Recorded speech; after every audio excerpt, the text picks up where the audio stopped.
Welcome to another episode of Dad Teaches. Today we're replacing an oil pump.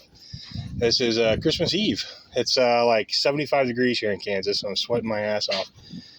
But this is, I apologize for this camera not having image stabilization. It's shaky as hell. So I'll try to keep it nice and short here. And I'll also pardon the dogs playing in the backyard. So this right here is taking the timing chain cover off of a Ford F-150 4.6 liter. Now there's a total, I can show you exactly how many bolts. You count those bolts right there. Those are the bolts that hold this in.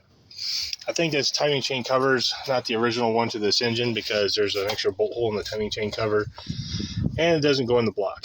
But that being said, I replaced this timing chain. Well, I replaced the heads, timing chain, the whole top end, got aluminum plenum instead of plastic plenum, yada, yada, yada. Probably about 2 years ago, but only about 1,200 miles ago. So this is a good time to do an oil change, and the oil pump, I think, is going out. The symptoms are that whenever the engine gets warm and I start to, I go to an idle, my oil pressure just tanks to zero, and I got to get up to about 1,200 RPMs. So, as you see, we've already put the new guides, I put a new timing chain set on this thing all the way. So new gears, new chains, and new tensioning kits. So I'm not replacing that today. What I am replacing is this right here, this oil pump. I believe it only has like 3 bolts holding it in, but it's also I've got to mark my timing here before I take these chains off. So that's going to be an important consideration where how I keep these chains stable and mark them so I can make sure I don't jack the engine up by putting valves in the top of my cylinders. Anyways, I wanted to show you that you saw the bolts in the cardboard pattern plus 2 bolts here on the valve covers, and 4 of those bolts are here into the oil pan, right?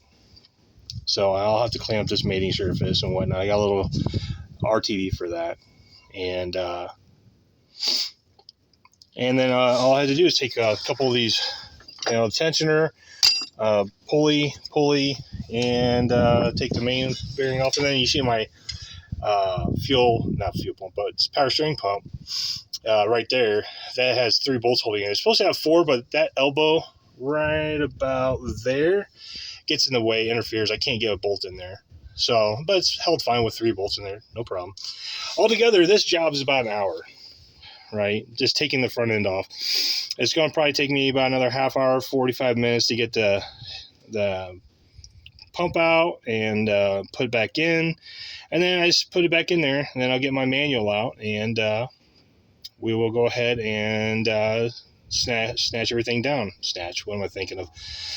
What I mean is torque everything down to proper torque specs. This is also a good thing because the last time I rebuilt this engine, I rebuilt the heads up on this because the heads were warped really bad, especially passenger side head was really warped. And I got a great deal on a set of heads for like $400 or something like that. And, new rebuilt right out of the shop. So it was a great deal for me.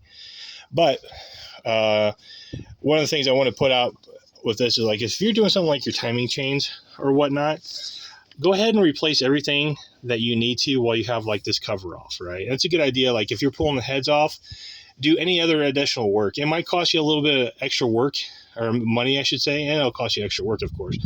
But at the same time, you're not going to have to worry about like what I did 1,200 miles later and I got to replace an oil pump, right? So I got to take it all apart, and I got to make sure that my timing is right and all that stuff. So I'm going to have to be looking at the marks down here and make sure everything's timed and yada, yada, yada, just to make sure I've got this right. Because I don't want to put this back together. Because as you see, my timing chains go on the crankshaft, and the crankshaft drives the power steering pump. Or, I'm sorry, the oil pump. So I have a real problem that I could cause myself if I'm not very careful on these next couple steps. That being said, if you notice, I didn't drain the radiator. The power steering pump is still on here. Like if you look in the manual, it'll say drain the radiator, pull the radiator out, and all that stuff. But if you look in here, I got a ton of room. You pull the fan out and pull the fan shroud out, and there's just an absurd amount of room in here, right? So you don't need to do all of that. And there's no oil valleys underneath the timing chain cover.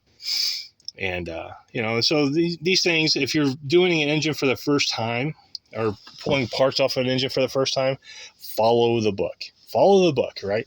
Because I wouldn't know on another car. I only know this car, right? And on this car, I know that there was no oil valve or water valleys underneath the power or the timing chain covers. And generally speaking, there probably won't be. However, that may not be the case. There's some janky ass cars out there that will they integrate like coolant valleys and things like your alternator bracket and stuff like that. So, there's a good reason why the very first time you ever do something, follow the book. Go step by step and follow the book. It's going to take you a lot longer, probably twice as long. But until you learn that engine, then you can start learning shortcuts. And it goes for anything, okay? It goes for anything. The first time you ever do anything, I don't care if it's baking a pizza in the oven, making pancakes, installing a software program, whatever. Follow the instructions verbatim the very first time you do it. And then learn, once you learn how to do it, then you're allowed to, see if there's shortcuts to take. You can always take shortcuts, but then at the same time, what happens if this was some kind of weird car and it had some kind of coolant lines going through this cover and I pulled this off and now all of a sudden, you see this down here? That's my oil pan. I'd have coolant dumping into my oil pan, and I'm already doing an oil change on this while I'm doing this, but I would definitely have to do that now if that were the case, and then you got to clean out all the coolant in there and whatnot, so you don't want to contaminate your oil like that.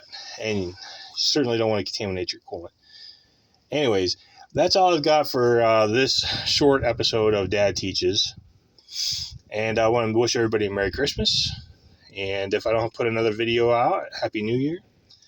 And if you're living in a part of the world where it is like 75 degrees on Christmas Eve and it should be like 30, enjoy the day. So like here in Kansas, next week is supposed to get very cold. By next weekend, it's supposed to be down in the 30s for the high.